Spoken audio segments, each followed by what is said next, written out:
précisément rond-point Cambérène foofu la aussi xaar leen fa des embouteillages ndax xat na lool pour ñi nga xam ne ñoo bay ko Pikine wala sax ngeen wàcc sur le péage laata ngeen dépassé rond-point bi dina yàgg lool ay woto yu bëri ñoo fay transiter cause pour laquelle yéex na bu dee nag sur les deux voies de Labat Fall pour les véhicules sortant du côté de Pikine Guédiawaye jaaree ko nag sur les deux voies daal di wutali fi nga xam ne moo nekk rond-point Technopole foofu la aussi ndànk-ndànk ngeen di progressé laata rek ngeen am accès ci rond-point bi boo ko defee nag mën ngeen ko jaaree daal di jël péage bi wala sax ngeen tàllal jël accès bi nga xam ne mu ngi leen yóbbu sur la route de Yaraax jaaree ko nag au niveau de Fera foofu la moom pas de souci pour le moment Yacine.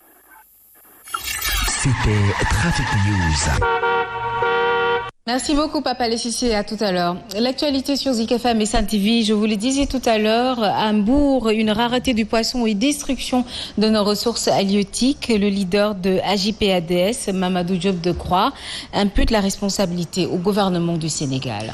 Le député dénonce l'octroi des licences de pêche à des sociétés étrangères. Mamadou Diop Decroix était en tournée ce week-end à Joal, nous dit Alioune Badara Sonko. En déplacement à Joal, Mamadou Diop Decroix s'est offusqué de l'octroi des licences de pêche à des sociétés étrangères. Des bateaux étrangers qui viennent piller la mer, pêcher dans des conditions horribles, tout ce qu'il y a dans la mer, qui fait que donc les pêcheurs, nos pêcheurs, qui n'ont pas ce type d'équipement, ces bateaux, mais qui ont des pirogues, etc., n'arrivent plus à trouver du poisson. Le patron de AJ/PADS a aussi déploré le manque d'eau et d'insécurité qui règne à Joal. Beaucoup de ménages utilisent l'eau de pluie. À Joal. Ça, je crois que c'est une question très très sérieuse. Et ils ont signalé aussi l'insécurité à Joal. Je disais tout à l'heure à Wolof, je parlais de ce jeune homme qui a été assassiné il y a 3 jours. Aujourd'hui, c'est le 3e jour. Lors de cette visite, Mamadou Diop Decroix a recommandé à ses militants de confectionner leur propre liste au niveau local, car tout se jouera à la base. Et nous restons avec Mamadou Diop Decroix sur l'affaire des faux passeports impliquant des parlementaires. Le député s'en offusque et demande que la justice aille jusqu'au bout dans cette affaire qui a terni l'image du Sénégal au niveau international. Je vous propose toujours de l'écouter au micro de Alioune Badara Sonko. Ils viennent piller nos côtes. Mais résultat, les jeunes qui sont dans la pêche et qui ne peuvent plus y retrouver leur compte, ils prennent les pirogues, évidemment, des centaines ou des milliers meurent, mais les autres, c'est pour aller en Europe. Parce qu'il leur est interdit de circuler. Nos biens peuvent aller en Europe, mais nos gens ne peuvent pas aller en Europe. Je m'attends quand même à ce que l'Assemblée nationale prenne ses responsabilités, que ceux qui sont impliqués, leur immunité soit levée, très rapidement, pour que la justice puisse faire son travail. L'ancien haut fonctionnaire du Sénégal se dit meurtri par le scandale des passeports diplomatiques qui impliquerait des députés. Selon Boubacar Camara, il y a une culture de faux qui devient inquiétante dans le pays. Le président du parti PCS Dieng Tabar plaide pour la manifestation de toute la vérité sur cette affaire qui ternit l'image du Sénégal. Je vous propose de l'écouter ici au micro de Nonko Bakayoko et Babacar Sow. De voir que les privilèges qui sont prévus par les lois et règlements pour faciliter le travail de certaines personnes qui sont élues ou bien qui occupent des fonctions importantes de représentation du pays sont retournés contre le peuple à travers des magouilles et du faux. Il y a une culture du faux au Sénégal qui est devenue inquiétante. On a des faux billets, on a des faux passeports, on a des faux noms, scandale de faux diplômes. Alors, un pays qui est bâti sur une culture du faux ne peut pas progresser. Maintenant, ce qu'il faut faire, c'est laisser la justice faire son travail de façon équitable, sous la surveillance de la société. Le leader du parti PCS Dieng Tabar animait une conférence de presse et selon toujours Boubacar Camara, son parti a procédé à l'investiture de 234 candidats pour les communes et départements. Des propositions qui seront donc soumises à la coalition Yewwi Askan Wi pour des investitures définitives. Les dernières pluies ont semé tristesse et désolation à l'unité 3 de Keur Massar. Plus d'une centaine de maisons à nouveau sous l'emprise des eaux. Les populations sont dans le désarroi et indexent d'ailleurs le mauvais système de pompage des eaux à l'Iba. Il est de l'unité 3. Nous l'écoutons avec Younous Abaldé. Les pluies enregistrées au cours de ces 48 heures ont causé d'énormes difficultés aux habitants de l'unité et des quartiers environnants. Ce matin, nous avons compté plus de 40 maisons englouties par les eaux. Et la situation risque de s'empirer parce que le niveau d'eau n'est pas de montée. Et dans certains coins du quartier, on peut dire que le niveau d'eau est à 1,50 m. Vous savez, la situation se complique davantage par le ruissellement des eaux qui nous viennent de Amina, Aladi-Paté et Unité 9. Bien, ce qui nous choque, et ce qu'on regrette, c'est est-ce que réellement nous avons injecté 15 milliards dans ces projets, dans le plan d'urgence. Si on a injecté 15 milliards dans ce projet, ce n'est pas vraiment du sérieux. Et puis 1,8 milliard de nos francs, c'est le coût du projet lancé par le maire de Gandiaye pour résoudre l'équation de l'assainissement défectueux dans sa localité. D'après l'édile de la cité du Saloum qui a entamé une opération de nettoiement pour freiner le palu et le Covid, ce projet permet justement, entre autres, de résoudre le problème des eaux usées. Alioune Khan. La santé rime avec la propreté, surtout en cette période de pandémie de Covid-19, doublée de celle du paludisme, qui reste encore un problème de santé publique à Kaolack. Le maire de Gandiaye, Pape Songué Diop, initie une grande opération de nettoiement dans sa zone. C'est une journée qui est très importante pour nous et qui est le début lancement d'une campagne générale de nettoiement au niveau de la commune de Gandiaye. Nous voulons avoir une ville propre, nous voulons avoir une ville durable, nous voulons avoir une ville vivable. Et ce World Cleanup Day, nous le faisons avec la collaboration ou bien le partenariat de la délégation du Québec ici présente. C'est l'occasion aussi de rendre un hommage mérité à la jeunesse de Gandiaye. Un projet d'assainissement des eaux usées est lancé. Nous avons un projet d'assainissement des eaux usées qui est un investissement jamais réalisé au niveau de la commune de Gandiaye, un investissement de 1,8 milliard qui mettra tout Gandiaye à l'écoute. Le sous-préfet de la zone s'est réjoui des efforts du maire dans le volet d'assainissement et invite à pérenniser ses actions. Parlons politique à présent. Près de 16 candidats à la candidature de la commune de Keur Massar Nord se sont déjà déclarés, mais malgré tout au sein de Benno Bokk Yakaar, une démarche participative est prônée afin de renforcer la cohésion dans la coalition.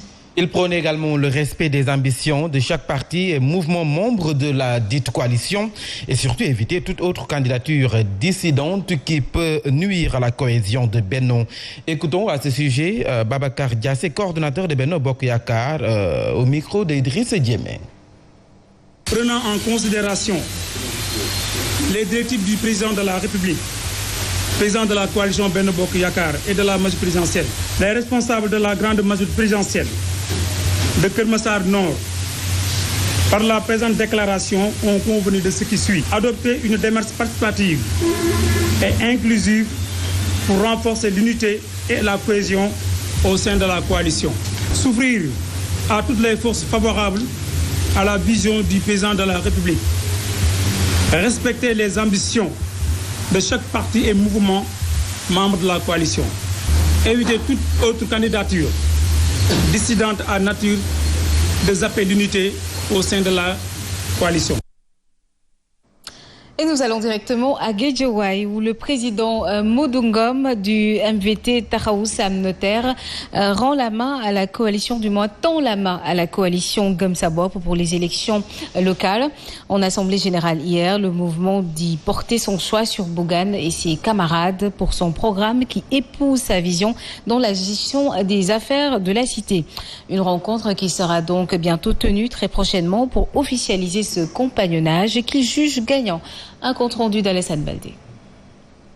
Les rangs de la grande coalition Gëm Sa Bopp s'élargissent de jour en jour. Après avoir rencontré et écouté toutes les parties prenantes à ces joutes électorales, le mouvement Taxawu Sam Notaire se dit convaincu par le programme de Gëm Sa Bopp. Président Bougane, ñu rencontré ñu waxtaan ak moom donc kooku au moins gis nañ ni tey moom li muy prôné vision bi ñu prôné ak ñun li ñu prôné tey jii xaw la noo ñu joxante kàddu waxtaan déggoo parce que gis nañ ni askan bi moo ko ñëw ñun askan bi moo ñu ñëw. Pour Modou Ngom et ses camarades, le changement dans la gestion des affaires de la cité à Guédiawaye est devenu plus qu'une exigence citoyenne. ñun jeunesse Guédiawaye particulièrement jeunesse Sam Notaire loolu lañ leen di woo di jàllale message bi yëpp pour képp ku doon xaar ne tey Modou Ngom ci ban coalition lay nekk na xam ne tey à 80% ñoo ngi ci biir coalition gëm sa bopp dem fexe ba jiite ko liggéeyal waa gox bi dans l'avenir suñu amee yeneen combat politique ñu doog a xool tey jii naka lañ ciy demee ak yooyu. Déterminé à briguer la municipalité de la dite commune, le président du mouvement Taxawu Sam Notaire annonce une rencontre avec les leaders de la coalition en vue de définir les modalités pratiques pour une participation réussie à ces élections locales à Guédiawaye. À Saint-Louis, les partis politiques membres de l'opposition s'organisent à leur façon pour faire face actuelle à monsieur, justement, le maire Mansour Faye lors de ses prochaines locales. Parmi ces formations politiques, Bokk Gis Gis de Saint-Louis, dont les membres ont tenu une assemblée générale pour demander le départ de Mansour Faye et annoncer leur candidat, plutôt dans leur parti et pour la coalition dans l'opposition. Ismaël Ali, secrétaire général Bokk Gis Gis, que nous écoutons avec Babacar Niang.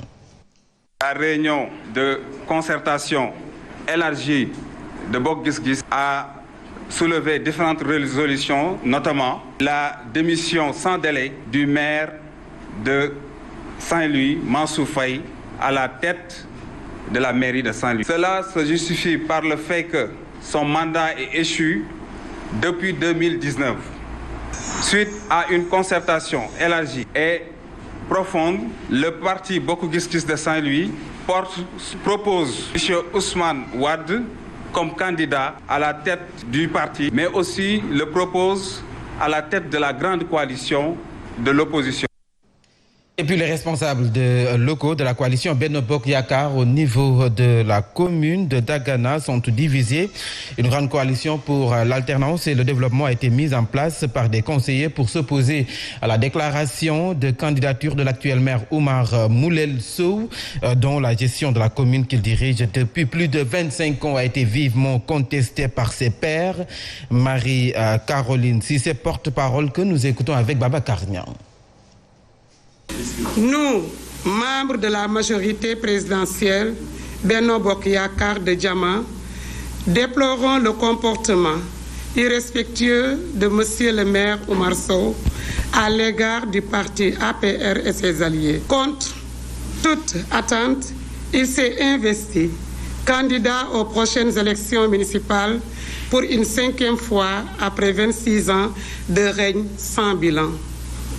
Nous attirons l'attention de l'opinion nationale que cette candidature de trop ne nous engage point. En déclarant sa candidature, monsieur le maire Oumar Sow a osé défier l'autorité de son Excellence monsieur Macky Sall, président de la République, qui avait exigé aux responsables de la mouvance présidentielle d'être à son écoute. Et suite à la déclaration de candidature du coordonnateur de la COJER, Moussa Sow, pour la mairie de Lac-Bar, la jeunesse de son village natal est sortie de ses gonds pour le dénigrer. Pour se faire entendre, la jeunesse a organisé donc un point de presse à la place publique où des centaines de jeunes donc ont pris part. Ces jeunes ont déclaré persona non grata à Moussa Sow et l'ont menacé de lui barrer la route s'il campe sur sa position. Mohamed Diop, que nous écoutons.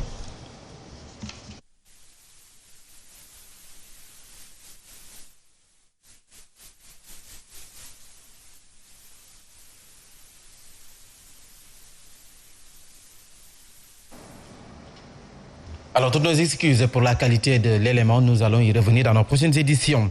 Appel à l'unité, à la générosité et à la solidarité, voilà les maîtres mots de Modou Diagne Fada à l'endroit des partis donc de la coalition Benno Bokk Yakaar à Kolda. Son parti LDR Yeesal va se plier face aux exigences et décisions du président de leur coalition Macky Sall. Cependant, dans certaines communes, ce sont des candidats qui seront au devant de la scène, comme par exemple, c'est le cas à Sarayoba, a-t-il déclaré. C'est lors d'une rencontre tenue ce dimanche avec les partis de la coalition Benno Bokk Yakaar. Un compte rendu de Pape Kadjeli Badji, Alioune Badara Sané. Modou Diagne Fada, en visite au Fouladou, a rencontré les leaders du Benno Bokk Yakaar à Kolda et le RDL Yessal est à l'écoute du président Sall pour le choix des candidats. Le moment venu, il rendra son arbitrage et bien entendu, l'arbitrage du président Macky Sall sera l'arbitrage de Modou Diagne Fada parce que nous sommes des alliés sûrs, nous sommes des alliés loyaux et nous entendons le rester. Une démarche collégiale selon Fada. Ce que nous demandons, c'est la générosité. C'est aussi la solidarité. C'est le partage des responsabilités. Bien entendu, dans plusieurs communes, nous pensons pouvoir soutenir les candidats qui seront désignés. Toutefois, pour la commune de Saré-Yoba, Fada de dire à qui veut l'entendre que c'est son poulain qui sera le candidat. Mais naturellement, dans certaines communes aussi, nous allons réclamer la tête de liste, y compris celle de Saré-Yoba-Diega, où notre frère Boubacar Diallo est le mieux placé pour faire remporter la victoire. A rappeler que Saré-Yoba est la seule commune sur les 15 entre les mains de l'opposition. Et nous parlons éducation. À présent, relever le taux brut de scolarité de Cambérène, encore dans la zone rouge au niveau national. C'est l'objectif que s'est fixé le président du mouvement Anda Sukhali Cambérène, une situation qui découle des conditions d'apprentissage des élèves. C'est dans ce cadre qu'ils ont donc remis aux écoles de la commune plus de 300 tables bancs pour Doun Patembeg. Cette action s'inscrit sur un vaste programme de développement de la commune à l'horizon 2025. Je vous propose de l'écouter ici au micro d'Alassane Baldé.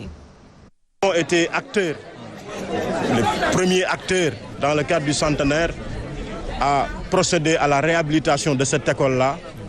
Nous avons aussi accouché un document qu'on a appelé Cambérène Horizon 2025.